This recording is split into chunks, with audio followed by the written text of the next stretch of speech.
My name is Tom Lindsay, and I direct the Center for 10th Amendment Action here at TPPF, and we're glad to have you here.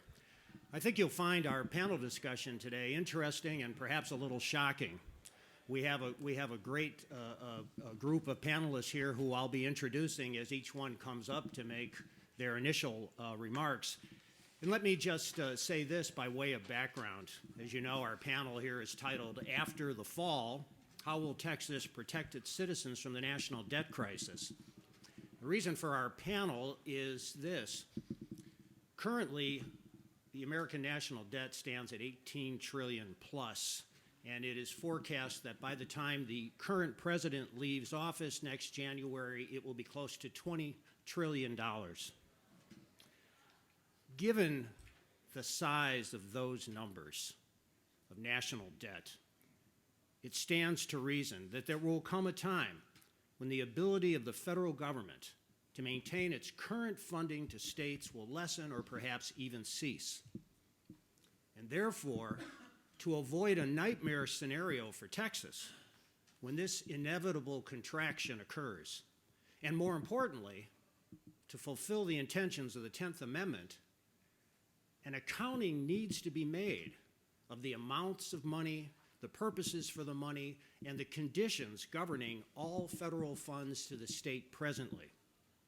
Now, we're going to hear from one of our panelists, Representative Krause, about a bill that he introduced last session that sought to identify all federal funds that go directly to Texas cities and counties, local governments, bypassing Austin.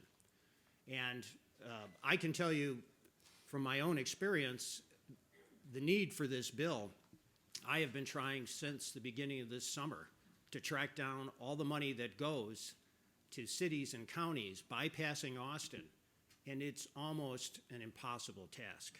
Now, those of you who are at the breakfast meeting heard Senator Coburn talk about the new website they've put together, Open the Books, and the good news is that that information may now be available, but the important thing, it's not information being made available by the federal government.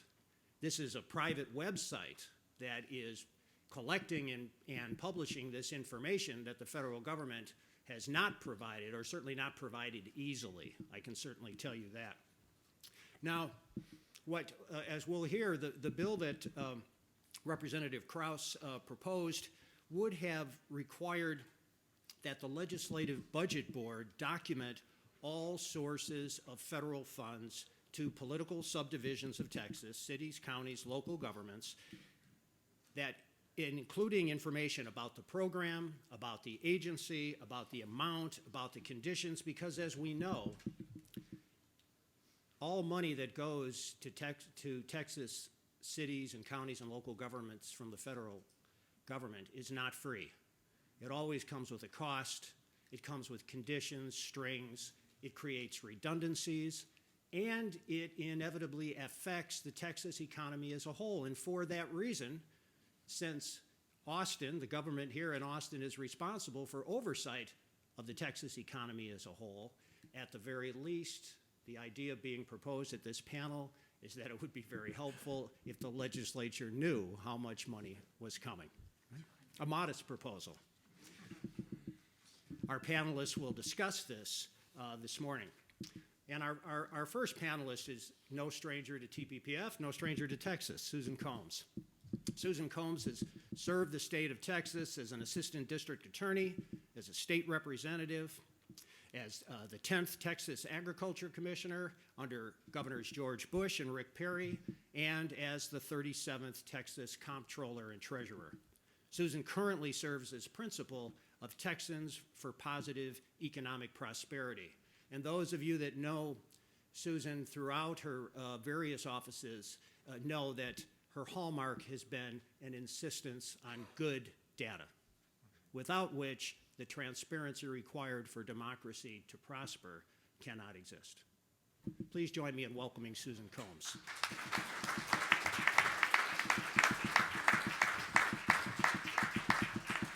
Well, I'm delighted to be here, and I'm going to sort of start at the overview level, sort of beating up on local, city, state, etc., which then segues into the federal, and I will tell you how I got interested in this. In 2012, Time magazine had an article, and it talked about the state of Rhode Island, the little state that could.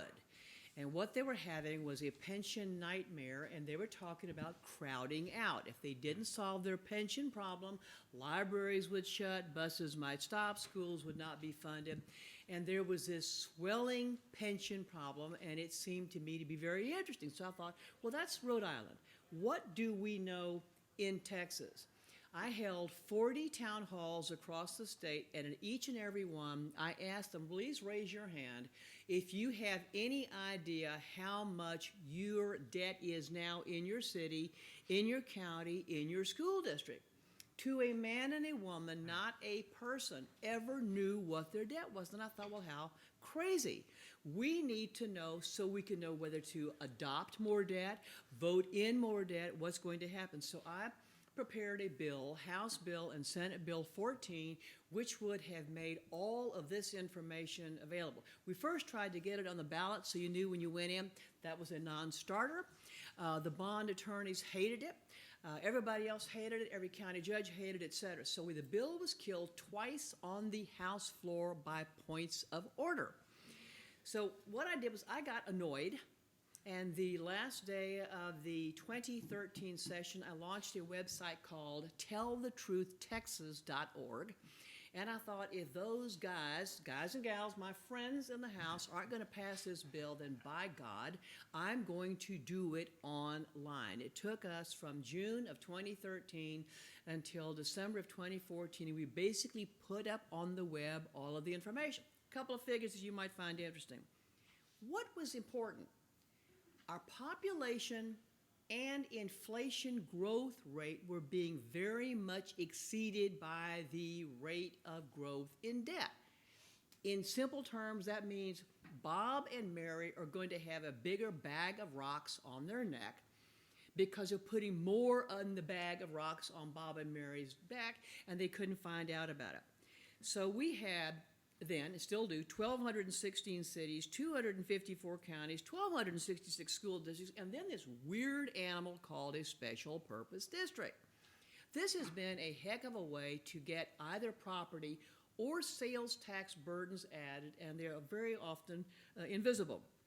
They went from 3,426 in 1992 to 4,017 in 2010, and they're still going.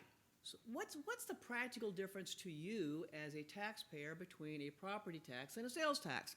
Property tax, you get a bill and it says, okay, your school district, your emergency services district, your fire district, whatever, you get a bill. Let's take sales tax. I go in, I buy this gorgeous shirt someplace, and all I get is the shirt was $84, and there's a accumulated total. It doesn't tell me that there was a quarter or an 8 sales tax for all of this stuff. And a great example on this is in the city of Fort Worth. The city of Fort Worth Police Department has a very large budget, which is under the city of Fort Worth. But over here, they have this invisible crime control district, which is about $80 million, and it does not show up anywhere on the city budget. It shows up on another little weird budget under the police department. If you were looking for the fact that the police department is not just the 280 some odd million, it's another 82. They're spending 300 plus million. How about city debt? City debt is also up above the combination of population and inflation. You'll be happy to know that Lubbock and Frisco have among the highest per capita debt. And now we have pension bombs. And I call these pension bombs because basically I did get a bill passed, House Bill 13, which made people show up and report how much you estimated your rate of return would be some crazy number like 8.25, and your actual rate of return was maybe 6, 6.5, 7, and you had this giant delta, but since your actuarial assumption assumed 8, 8.25, it looked fairly healthy. That bill got passed, but fortunately it was also added to because of the Governmental Accounting Standards Board. Well, this is all normal. So you have school districts who won't tell you a thing I did do a school construction report, made them really mad. It took me 105 days using the Open Records Act. We sent a request to each and every school district in the state and asked them to give us the square footage, the cost, and the student enrollment since 2007, so you could look at cost per student, square foot per student, et cetera. I've received some lovely phrasing from some fast growth districts that they say this is all incorrect, but of course it's not. So here you have schools, cities, counties, MUDs. One of my particular favorites are MUDs, municipal utility districts. We have on the web, which has not made them very happy, the name of all the law firms in the state which have the primary obligation for reporting about MUDs. They do not want you to know. They like to meet late at night in a downtown building during the Christmas holidays. All right. So that's sort of the gloomy picture on the state. So let's talk about federal funds. Well, remember the stimulus package? Well, as the comptroller, I was charged with the obligation of reporting and rolling up into an account all of the federal money that came in. Well, one day, there was the payments come in from the feds, and then we just sent them out. One afternoon, there was a $500 million influx of cash, and it was going to Health and Human Services. So Martin Hubert, Deputy Comptroller, and I said, what the hey? What is that? Well, we didn't know. Was it a normal payment? It looked kind of nice and tidy, $500 million. Or was it something else? We could not find out, so we complained. The governor's office and my office complained to all of the folks in Washington. If we are responsible for reporting all of the federal funds, they've got to be identified. This is a stimulus piece. No, we were told. You cannot find that out. You have to get permission from the receiving entity before you can report. I said, this is crazy. That makes me have to go to every single city, county, stimulus money. We finally got them to agree to let us log in to find this money. Well, we had a legal obligation to do it. The point is that even on stimulus, which was a kind of a short-term, couple of years money, which we would have thought the cash was coming in, we'd see it, it was invisible.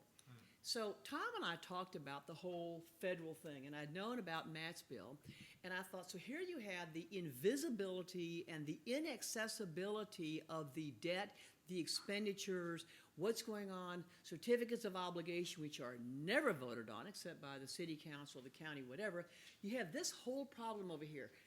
The theory that I heard from some of the members of the legislature who are no longer there was the implication was that we were too dumb to know, but we were just smart enough to pay. And that kind of juxtaposition I find rather irritating. So when it came to I use stronger language most times. So anyway, here was the federal coming in, couldn't find it, and I asked my director of research, Lauren Pasek, to sort of go back in your steps, and so she went and looked at just for Austin City and Austin ISD, what was the federal stream flow?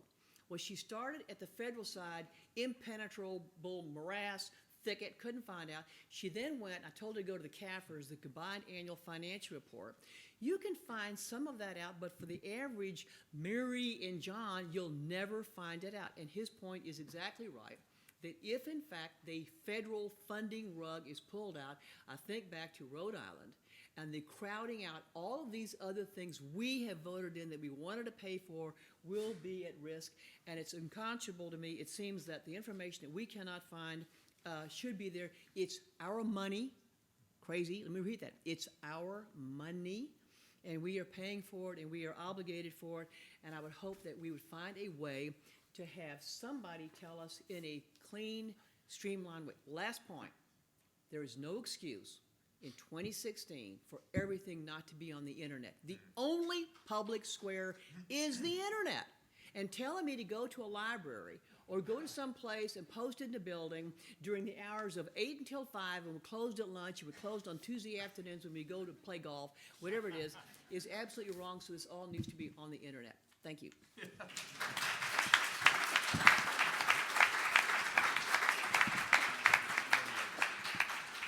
Thank you, Susan. Our next speaker is Representative Matt Krause. Representative Krause represents District 93 in Tarrant County, which includes parts of Fort Worth and Arlington. During his 2 sessions in the House of Representatives, Matt has served on the Corrections as well as the Land and Resources Management Committee. Representative Krause is also a constitutional attorney. He's a college professor of American history and government, and he also is a public speaker on the subject of endangered species. Only in this case, the endangered species is the American Constitution. That's right. Please join me in welcoming Representative Krause.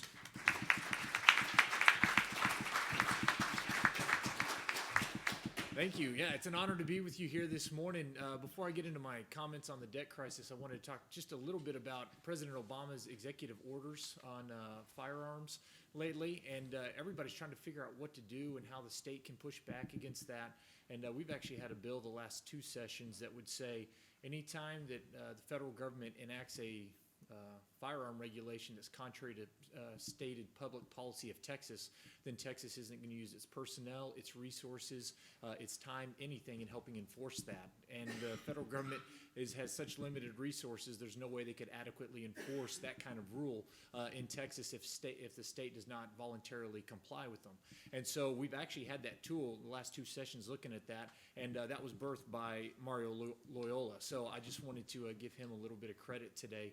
He's very brilliant, very forward-thinking, and he's put in place a strategy. If we can get it done, it would be good. But so thanks again for that, Mario, and your help with our office.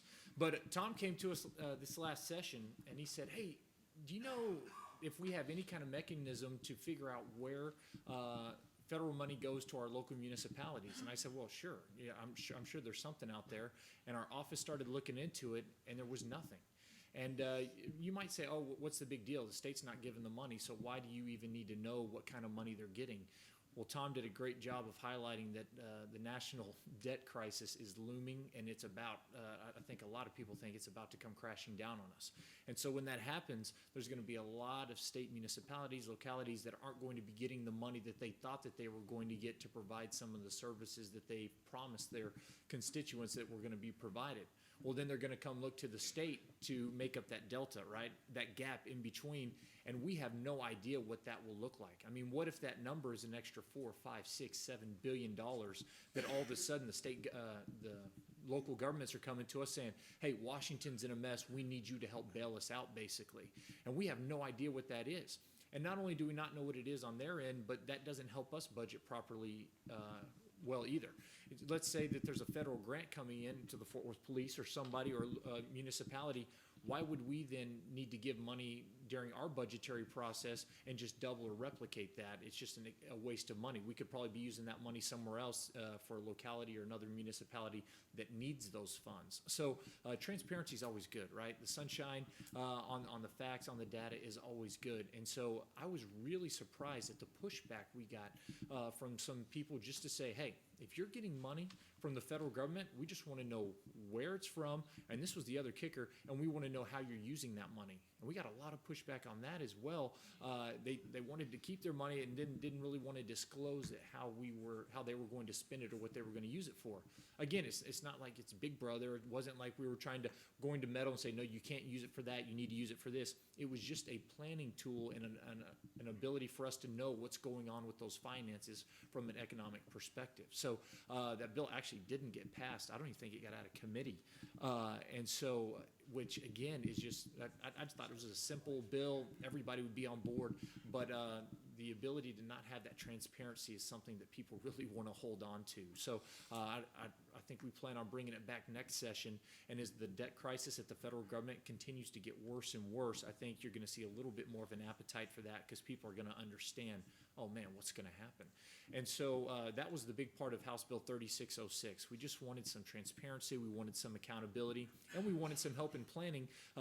Comptroller Hager, I know, would like to know, hey, if something crashes at the federal level, Texas is going to be on the hook for blank. And so we need to know what that is and also to know how we can budget better. And for the legislators, every biennium as we're putting that budget in place to know the best places we can be good stewards of the resources the taxpayer has given us. So that was a key component. Hopefully we'll get that passed next session. One other bill that we had, it was called a Fiscal Risk Management Commission.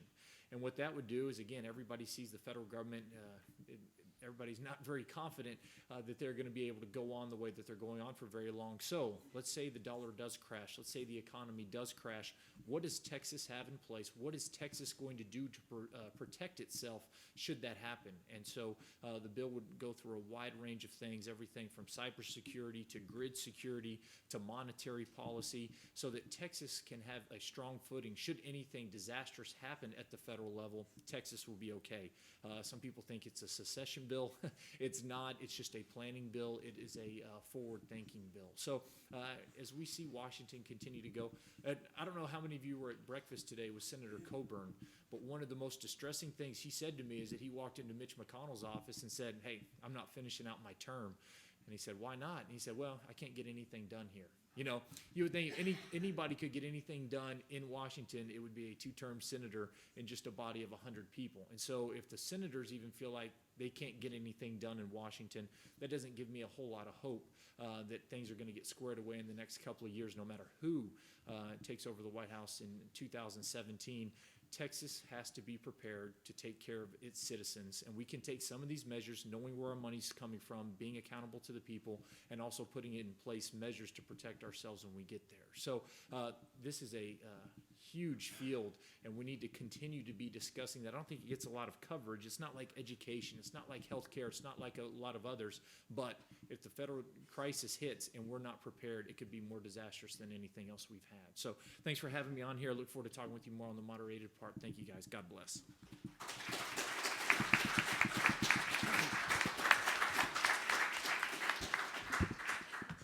Thank you, Representative Krause. It's a pleasure to welcome back our next panelist, Mario Loyola. Mario was formerly the director of the Center for 10th Amendment Action here at TPPF, and he is still a fellow with TPPF, as well as a fellow at the Wisconsin Institute for Law and Liberty and a frequent visiting fellow at the New York University School of Law. Mario has also taught negotiations at the University of Texas School of Law and currently teaches at George Mason University Law School. Mario is also a contributing editor for National Review and has served as counsel in the United States Senate and as an advisor to the U.S. Department of Defense. Please join me in welcoming Mario Loyola.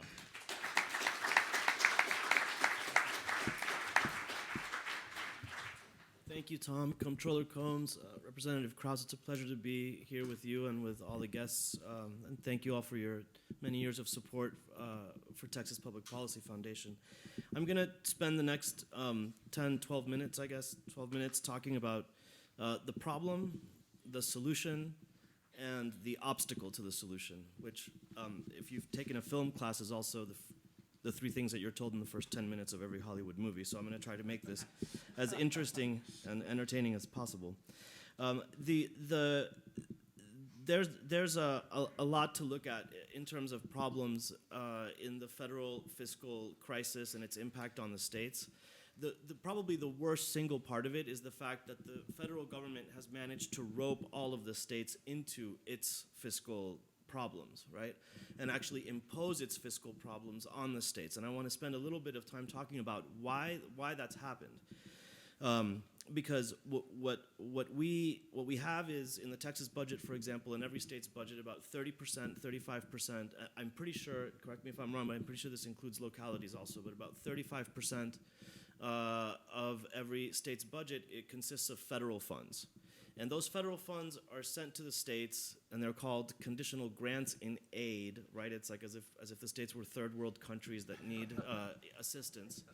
And they have all kinds of conditions attached to them. And it's, so the Medicaid program, it's like, hey, we'll help you set up a state health care program as long as you do it, as long as you follow these 150 conditions. And if you don't, you won't get the money. And by the way, we might change the program in a couple of years, and if you don't make the changes that we require you to make, you're going to lose the money. And so now they get you into a kind of blackmail situation, a gun to the head situation, which was challenged in the case of South Dakota versus Dole, has been challenged, just as it was challenged during the New Deal, because the conditions are coercive, right? And in South Dakota versus Dole, of course, you had the case where the federal government wanted the drinking age to be the states to raise their drinking age to 21, There's an amendment called Repeal of Prohibition that says federal government shall not pass a law controlling the distribution or sale of alcohol. So what they did was they got around this they blatantly got around this constitutional prohibition by saying, if you don't raise your drinking age to 21, we're going to authorize the Secretary of Transportation to dock you 5% of federal highway funds. South Dakota said, no, we want to start drinking at the age of 18, and we're going to sue you. And so they sued, and they lost in court. And the Rehnquist Court, which has some lessons here for future judicial appointees, the Rehnquist Court unfortunately said, you know what, we can conceive of some conditions that might be so coercive that they pass the point at which pressure turns into compulsion, but the states really have free will because they could, in fact, turn down this money. And the fiction here is that states could, in fact, turn down the Medicaid grant, which is the biggest source of federal funds in the state budget. And so if they can turn down that, then they can turn down anything. So theoretically, conditions could be coercive, but they'll never be onerous enough to pass the point at which pressure turns into compulsion, so the Supreme Court's not going to consider them coercive. The fact remains that they are coercive. We know this because except for the very recent Obamacare Medicaid expansion, which basically said, we're going to require you to expand Medicaid, but we're going to make the conditions so onerous that we're practically begging you to refuse, right? We're going to see if we could possibly refuse any federal grant, and we're going to beg you to refuse. Basically, the states automatically accept every federal grant in aid and all the conditions that are attached to it. And not only that, it's written into the law. The Office of State-Federal Relations in Texas is set up with the mission of policing agency compliance with all of the conditions attached to federal funds for the express purpose of making sure that the state doesn't lose any money. So what do we have? The big picture. The big picture is that the federal deficit over the past 30 years has been about 35 years, has been an average of 3.5%. Every year, the federal government transfers to the states about 3% of GDP, right? 3.5% of GDP is the federal deficit in the average year. In the average year, about 3% of GDP is funds transferred from the federal government to the states. Now ask yourself, why is the federal government running up a deficit of 3.5% of GDP to transfer almost all of that money to the states? Is it because the states need help? The states are independent taxing authorities. They obviously don't need any help. If they need help, they can just raise their own money. The one who needs help is the federal government. And it needs help because it wants to regulate everything under the sun, and even with the biggest budget in the galaxy so far as we know, it can't pay for it all, right? And so what it has to do is it sends money to the states with all kinds of conditions attached, and the conditions, what do the conditions apply to? The conditions apply to policy matters that are relevant to the federal program, policy matters that are collateral to the federal program, and to state money that is supposed to be a matching in matching situations with the federal money. So in other words, the federal government sends money to the states in order to seize control or be able to influence what the state is doing in collateral policy areas and what the state is doing with its own money, right? With the non-federal part of the state budget. And so that's why the federal government it sends money to the states, and it sends money to localities in a strategy of divide and conquer, right? Because what it wants to do is be able to manipulate all these people, and it puts them all in a sort of prisoner's dilemma, which is, they're not going to coordinate their response with each other. So everyone says, well, I'm not going to be the one person who turns down, Texas is not going to be the one state who turns down Medicaid. So we're not going to paint a target on our back, so we're just going to go along. And so it puts everyone in a prisoner's dilemma, and everyone behaves as if they were in a prisoner's dilemma, even though they're actually not, and I'll get to that in a second. But why does the federal government do this? I mean, I talk at law schools around the country, and I went up to Wyoming last year, and in Wyoming, everyone's really proud that they don't have a state income tax. In Texas, is really proud that they don't have a state income tax. Actually, they do have a state income tax. The state income tax is collected at the effective federal rate and returned to you in the form of federal grants, right? So a state income tax in the amount of the effective federal rate is imposed on you with respect to the third of the budget that's federal funds, right? And the reason why that happens is the same reason that we see for cooperative federalism on the regulatory side. EPA's, telling you that it'll approve your state regulatory program if you follow our instructions.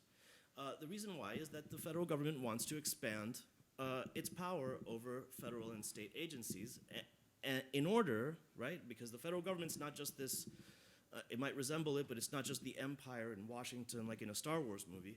It's a coalition of states that control the government, and it's a coalition of progressive states. And it's a coalition of progressive states with uncompetitive policies that want to be protected from the competitive advantage of regulation light and taxation light states. And so what they do is they impose a high regulatory, they use the federal machinery to impose their uncompetitive policies and their uncompetitive budgets on the rest of the country so that we can all be uncompetitive together, right? And that's the real reason that we have the budget situation and the intermingling of state and federal regulatory operations the way that we do. So what's the solution? The solution is, like so many problems that we see at the federal level, is a matter of the separation of powers between the executive branch and Congress and the judiciary has blurred and has largely been lost. Just as important, the separation of federal and state governments has been lost, right? I mean, the Constitution was carefully set up, and if you don't believe me, Tom and I have published hundreds and hundreds of words on this topic. You can go back over many years and read it, and we're sure that you will be convinced after you've done that. The Constitution was set up to prevent the federal government and the state governments from getting into each other's business. Actually, the state governments were supposed to control the federal government through their appointments in Congress, not the other way around. And so what we see here is a situation where we have to revive the notion that federal and state governments need to be separate. Federal and state fiscal operations need to be separate. Federal and state regulatory operations need to be separate. You want to run a state healthcare program, Washington, you do it. Don't rope us into it. If you want us to do it, we'll do it. If you want to do it, you do it. You do it, you pay for it. You send your guys down, you hire the FTEs, you do it. Right? Because we're not going to serve as field agents of the federal government because we have been elected to represent the preferences of the citizens of Texas, not the preferences of the citizens of California, which is what this program effectively makes us do. So separation of state and federal finances, and luckily this is starting to gain some traction across the country. James Buckley, the former senator, former federal judge who was the brother of the late William F. Buckley, has come out with a book in which he recognizes the problem, and he says the federal government has to stop sending money to the states. Well, the states have to stop accepting federal money, right? The states have to stop accepting federal money, and or refusing to comply with the conditions. I mean, we had a bill, TPPF proposed a bill that was carried both in the House and the Senate a couple of sessions ago, which would have required the LBB, the Legislative Budget Board, to identify those, or the comptroller, I forget which, to identify which sources of federal funds have conditions that are deemed coercive according to a definition that we draw from the Obamacare Supreme Court ruling and from previous Supreme Court rulings, and then require agency heads to ignore those conditions, and when the federal government threatens to to eliminate federal funding, we sue, right? That I think would be a straightforward solution to challenge many of the coercive conditions attached to these funds. As you can guess, the bill didn't make it out of committee. Why didn't it make it out of committee? Because as soon as you propose, I mean, if you want to generate as much opposition to your idea as possible, just walk in saying, not only am I suggesting that we cut funding for one program, I'm suggesting that we cut funding for like 15 programs, right? Because I want to maximize the number of special interest groups that are going to come in here screaming that the sky is falling if my proposal goes through. So naturally, anybody who has to deal with this in a committee looks at it and says, you got to be kidding me. What do you want me to do, right? And so what you have to do is, and so I think that the solution is, and it's a serious obstacle. It's a serious obstacle because, and so one way around it, a sort of cynical way around it, is to use the tactic that the left uses all the time, which is to say, well, we want to kill the coal industry. So we're not going to kill all fossil fuels at the same time. We're going to see if, natural gas might, join up with us and help us kill the coal industry. So this kind of divide and conquer, you would be tempted to look at it and say, different special interests have different interests. Let's just set a precedent at least by cutting off, by refusing funds in one program, and then see how that works, and go from there. Unfortunately, the entire government, the crisis that we have today, if you look at the electoral politics of the primary season, I'm not going to mention any names because it's above my pay grade, but if you look at the panorama of candidates, I think most of you will agree that we have a problem. And I think that the problem is, and if I can recommend an article by David Frum in the Current Atlantic monthly that is called the Great Republican Crisis or something like that. I think it's a must read. I think everyone should read it. And I actually wrote an email to David Frum asking him if he's ever written anything better than that to send it to me because I'll read that too. But anyway, and I think what you see is that we have 70 years of progressive government has created a system of government that's run entirely by special interests.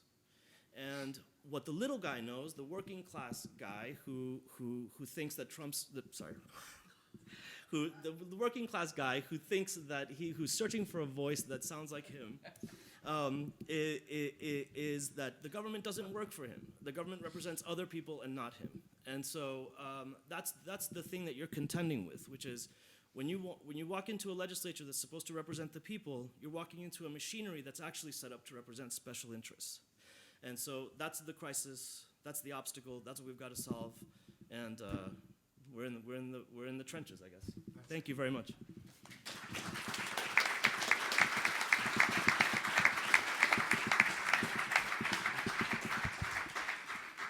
Thank you, Mario, and thank you to all of our panelists. We're now happy to open it up for questions from the audience.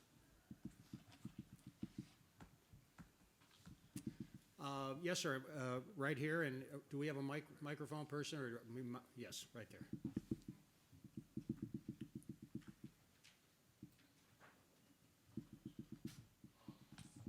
First, I compliment all of you on looking forward. In Scripture, we call it being prophets, but unfortunately, you're almost Cassandra-like in that you're predicting a horrible situation, but there's unfortunately a lot of evidence that suggests it may come to pass. The question I have, and this is for Representative Krause and Mario and Susan, all of you, if this comes to pass, what kind of coordination is there with other states? Matt, you mentioned we don't want to be perceived as secessionists, but I think where you're trying to go is to set an example for the rest of America. So if all Hades breaks loose, there's something to look through. And how much conversation is there with other legislators and who are similarly minded around the country? So if there is, for example, a default on the U.S. debt and a financial panic or other dysfunctionalism in the federal government, that there is a coordinated effort to have some alternatives so we can remain a viable and functional republic in some way. Yeah, no, that's a great question. I've been very pleased that as you talk to other representatives from other states, they're aware of the problem and they're working on it in their states. I know Utah has put in their own form of a fiscal risk management commission.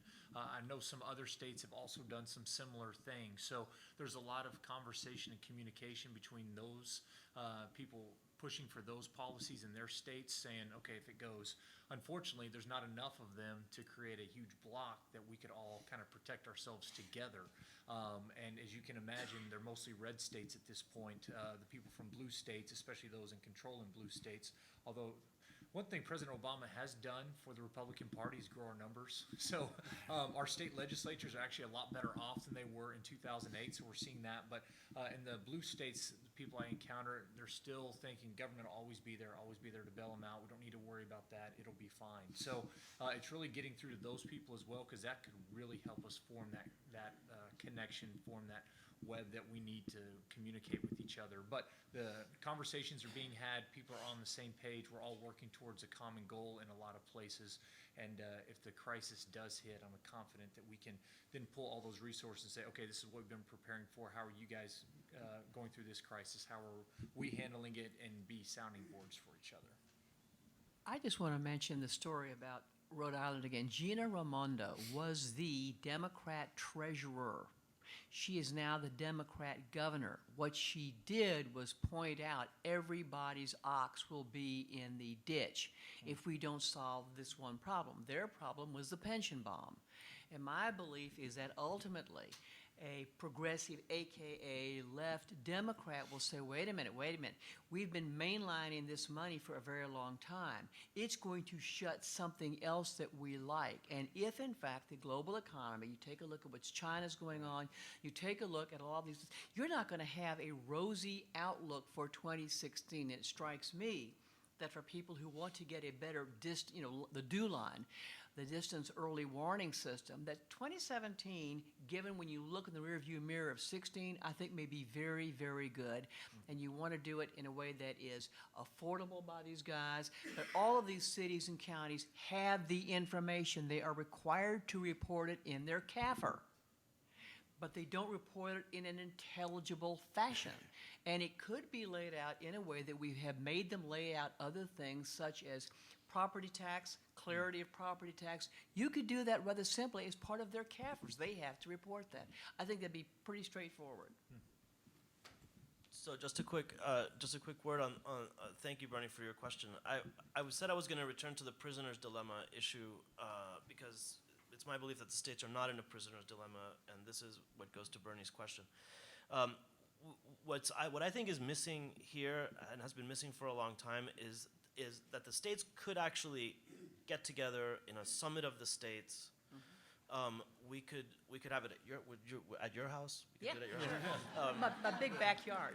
In her backyard, and have people come together and sort of agree on a common, like a 1 or 2 or 3 page declaration of how the states, which would now be presumably 25, 30 states, how the states are going to handle federal funds with particular conditions attached to them.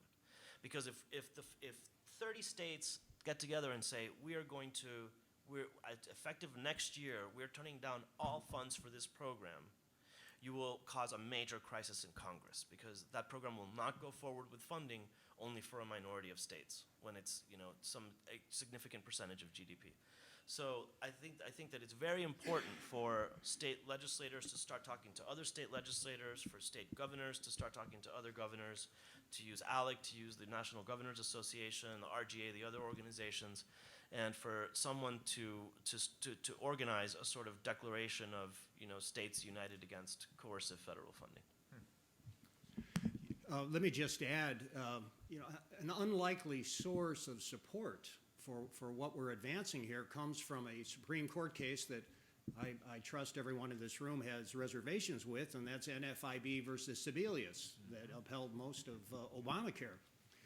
But in the opinion, Justice Roberts says, and I think this is pretty much an exact quote, he says, "The states are separate and independent entities. Sometimes they have to act like it." Period, right? So in a sense here, he was trying to provide a roadmap, right? Saying, if you want this to end, you've got to start acting like states again. Right? Yes. Next question. Yes, sir. So, Mario, you and I have talked about this in the past. We thinking of us as prisoners and thinking of how to escape, maybe that's the wrong model. Maybe we need to think about getting rid of the guards. And you talked about states getting together and issuing a declaration. What do you on the panel think about the idea that 3 times in American history, without a convention, states have gotten together and forced Congress to propose a constitutional amendment that they wanted, the Bill of Rights, the 17th Amendment, 22nd Amendment. And if our era, states got together and said, well, maybe let's start with an amendment that says no unfunded mandates. We ban unfunded mandates. Or maybe it's like the one that I'm working on, Congress has to approve major federal regulations. Or maybe it's a balanced budget amendment. Or maybe it's something else. But if we could teach the 4,000 state legislators in the most conservative 34 states that if they got together, they could force Congress to propose an amendment, wouldn't that be a tool for states to begin to remove some of the shackles that Congress has imposed on them? And every day that state legislatures were in session, Congress would be terrified that states might continue to take power back from Washington.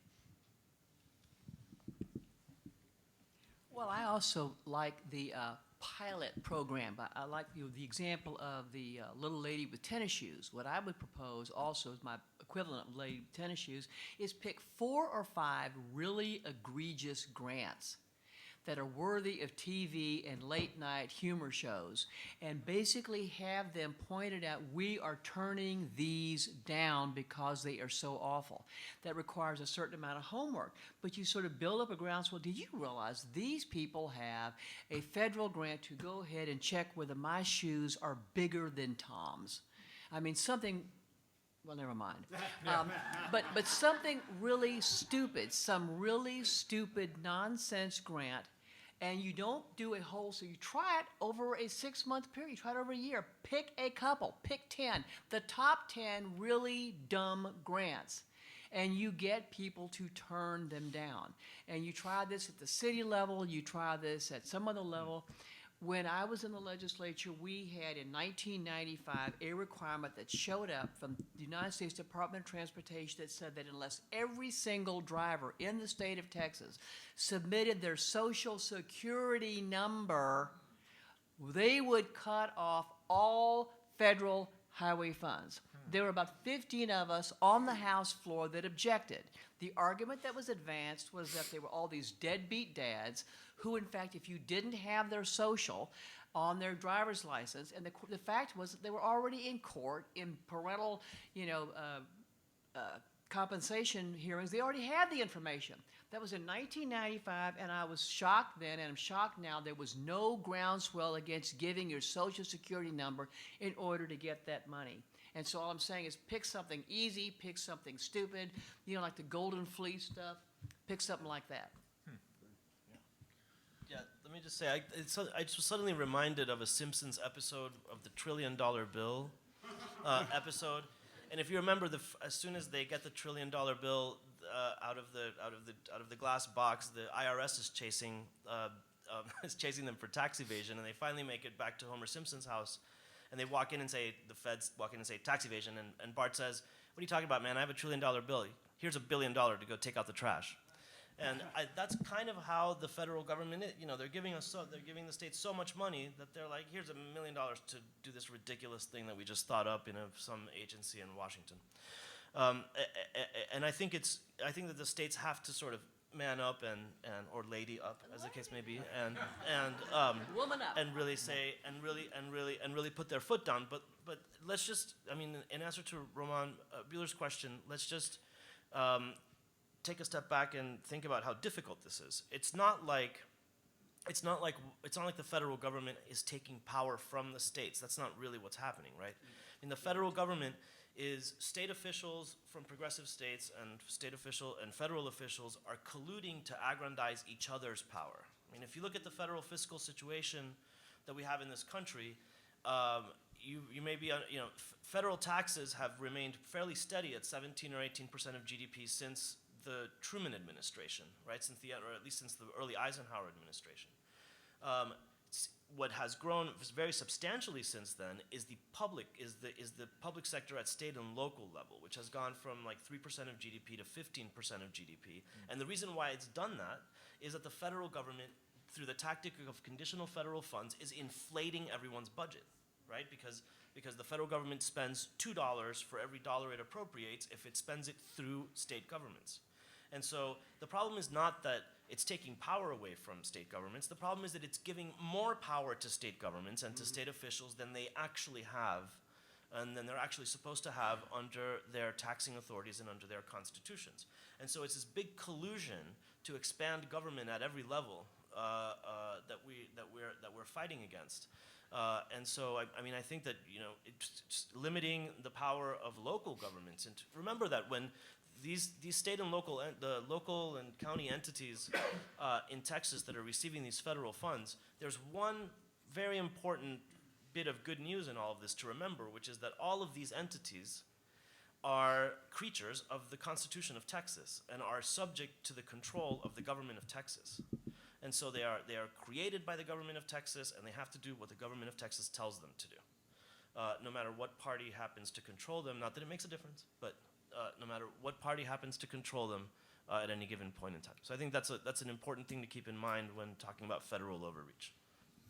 Yeah, and I think it's going to take a while. I'm all for anything the states can do to work together to push back against the federal government. I supported the Convention of States during the last session, and people said, is it going to be effective or not? I said, well, I hope it is, but even if it's not, it's kind of a shot across the bow, right? I mean, at least lets the federal government know that we have an avenue to taking the country back from just having to rely on you.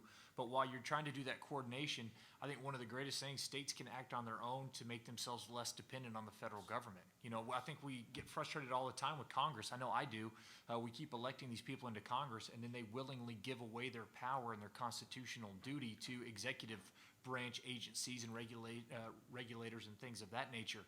Well, Texas can do the same thing. The less reliant we are on federal dollars, the more we can assert our 10th Amendment rights. You know, I always think it's funny, we say, come and take it, Texas is the best, we need to stand on our own, but oh, thank you for that $800 million over here. You know, you can't do that. So you gotta, the balance has to shift. And so I think anything we can do on a state level is individual states to make ourselves less reliant on the federal government and its dollars will give us a lot more leverage, a lot more strength to push back. And then as we're doing that individually, we can also be working collectively to see what we can do.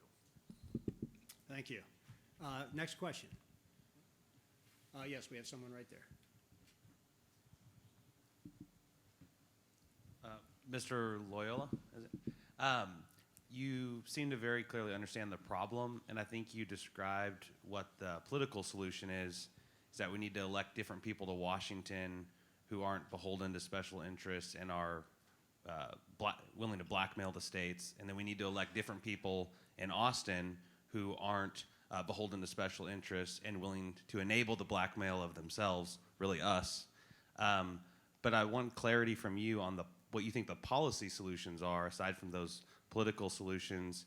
Is it like an interstate compact thing? Is it state interposition? Is it the states proposing constitutional amendments, you know, like repealing the 17th Amendment or restricting the power given under the 16th Amendment? Or can you give some clarity on what you think the policy solutions are that the states should follow to fight this blackmail? So let me just say thank you for your question. Let me just, if I wasn't clear about this, I did not mention elections or who should be elected or that different people should be elected than the ones who are elected now. So, I mean, that was your paraphrase, but to quote Donald Rumsfeld, I prefer the way that I said it.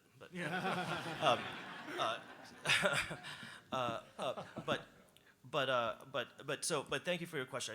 So we've at the Texas Public Policy Foundation have put out a lot of material that goes into a lot of detail on what different policy solutions might look like. And just to go through a couple of them, I mentioned one of them in my remarks. A couple of years ago, we did a paper called "Loosening the Federal Straitjacket," which I think is from sometime early 2014, late 2013. That took the idea of the paper was it took the NFIB decision. It looked at what the Supreme Court said about coercive conditions in federal funds, and then it said, let's look through the 32, 35 major sources of federal funds in the state budget, because there are like 600 of them.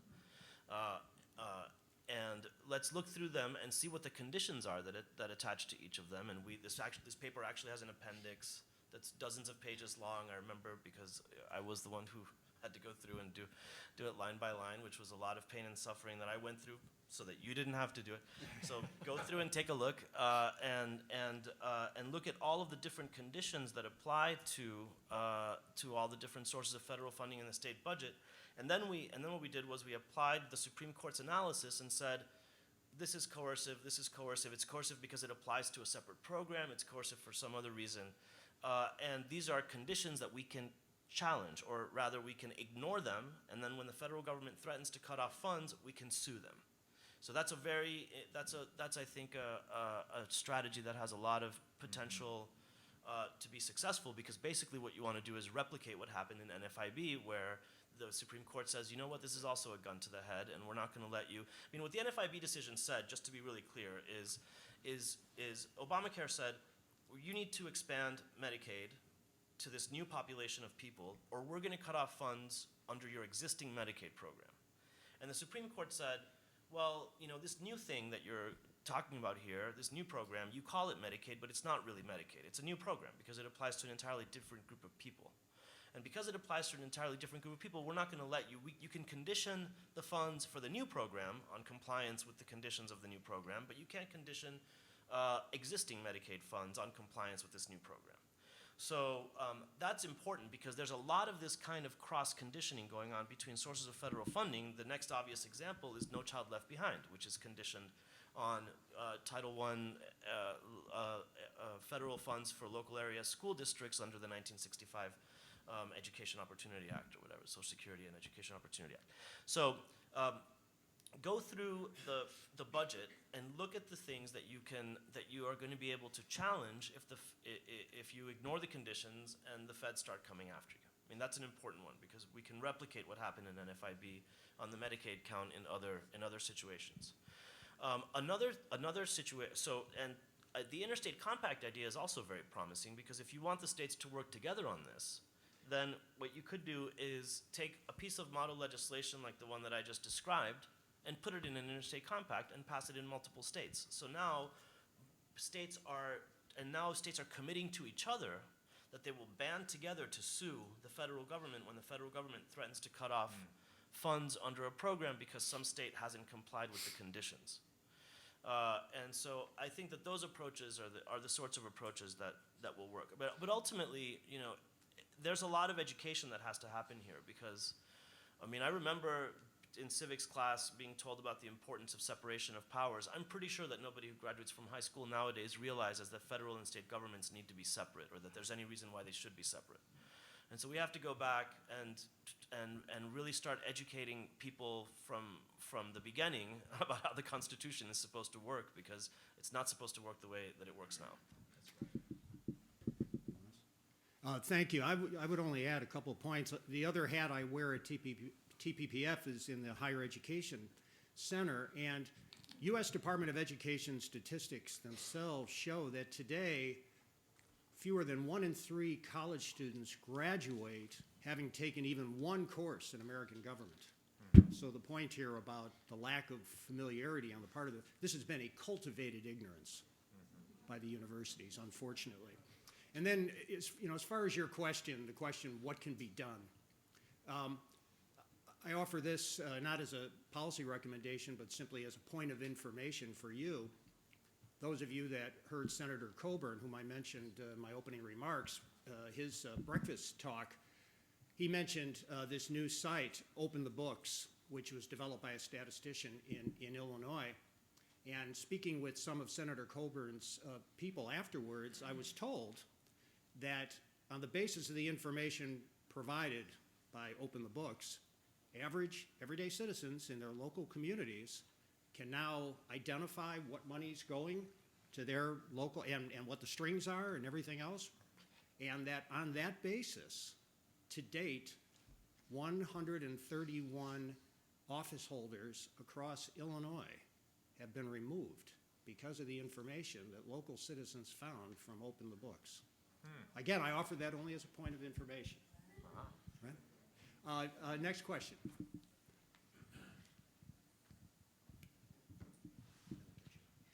Well, it seems as though we've come a long way from the conception of our Constitution and the preamble to our Constitution, we the people of the United States, in order to form a more perfect union, because we have become more and more disunified, and the intention of Alexander Hamilton has really been completely forgotten about. And those are my comments. That the question I want to ask you is, Mr.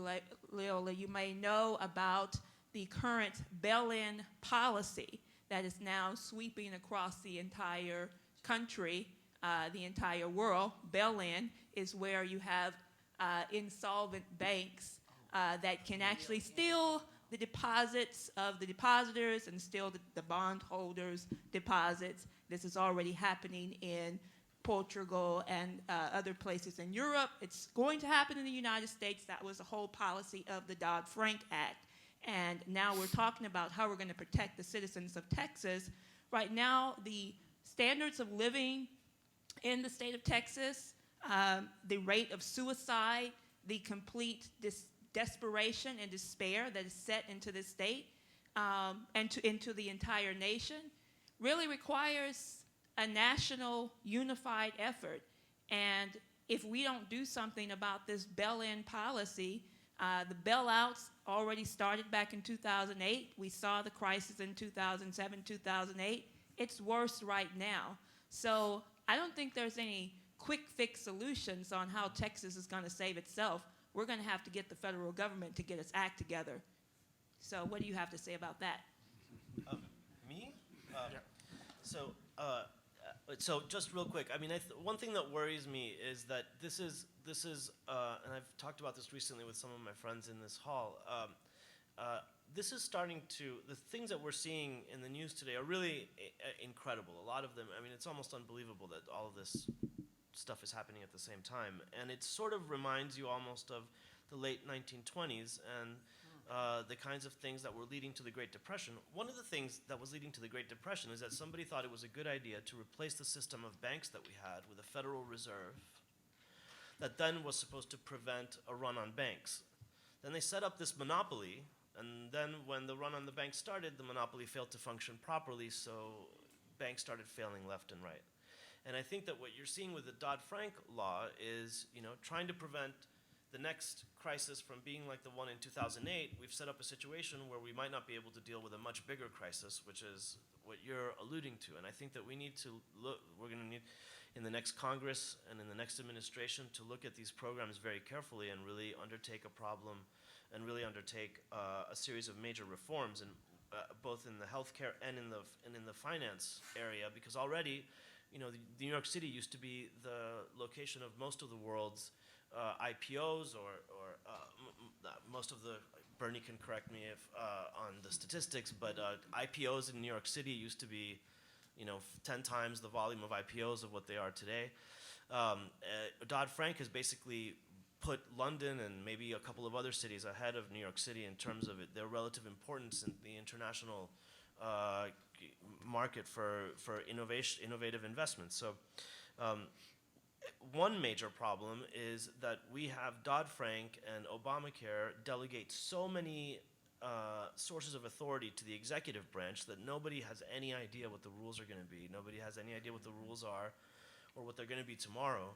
And this is stuff that Congress has to claw back. And so I think whether you're going to do it through the REINS Act or whether we're going to revisit the constitutionality of legislative vetoes, Congress ought to be able to sign off on rules that are enacted by executive branch agencies pursuant to their authorities. And I think that that's where you can start to claw back some of the disaster that's brewing in the financial industry and other areas. Speaking of pending disaster, I think probably you've all read that the start of the stock market for this year is the worst it has been since the early 1930s, which, if I remember, was not a good time for the American economy. I just checked here while during our panel, the Dow is down another 250 today. So, other questions?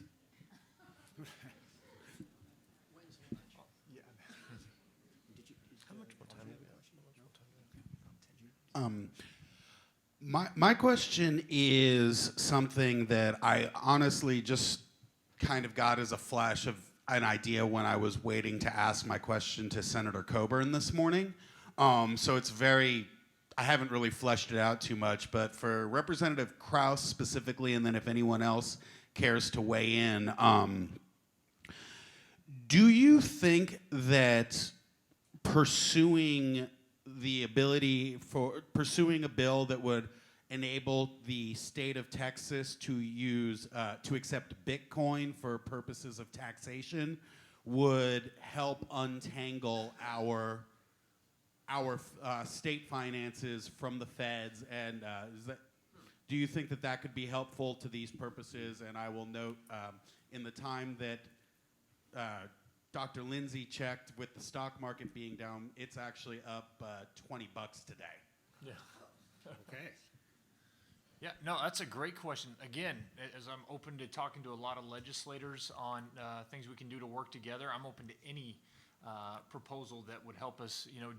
Giovanni Capriglione had a bill that would establish a gold bullion depository in Texas, and that got passed, and so they're working out the mechanics on that, and I know that they're looking at gold bullion and gold deposits as some way to some way to monetize that in a way that we need to, maybe for certain costs.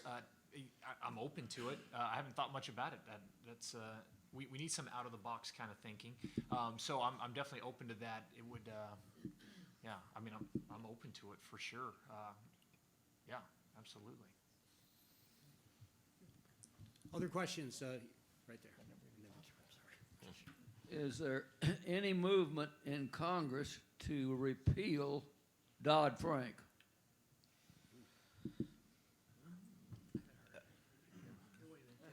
Well, there's a lot of, so I'll just, I was on Senate staff for earlier this year, and I can say that there's a lot of unhappiness in Congress with Dodd-Frank, and so I think that they are, the problems of Dodd-Frank are still accumulating. It's sort of a snowball effect, and so we're trying to, I think that the banking committees are looking very carefully at what they're gonna have to do. The problem is that you've like rewired the entire financial system in the upper echelons, and while we figure out what to do in Congress, local community banks are rapidly becoming extinct. Absolutely. Because they can't survive in the new environment because they're not big enough.